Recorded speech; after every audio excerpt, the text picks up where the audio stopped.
来看台湾戏曲学院今仔开学，嘛演出财神献宝来迎接新学期哦。学校嘛表示讲哦，今年伫戏曲演出来引进 AI 科技，望讲会当互观众有无共款看戏的体验。哇！财神也分享糖果跟大家分享。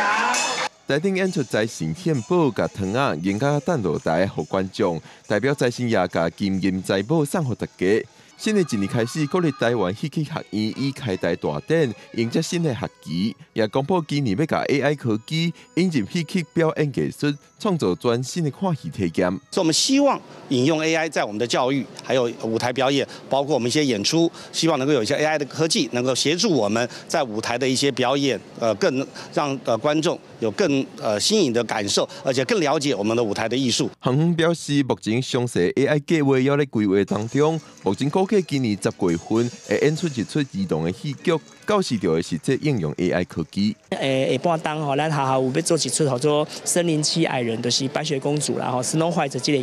这个戏，内底有一面镜，哦，迄面镜就是迄个 mirror， 迄个 mirror 吼，迄个镜，迄面镜内底吼，伊所听见的人，伊会当做甲这个 AI 去做结合。校方表示 ，AI 唔通帮助民众伫看戏剧表演的时有全新的感受，也通实际应用 AI 技术伫教育，也是剧本的编写、舞台设计等等，互传统戏剧的表演、教育拢通有新的可能性。记者讲刘水台北报道。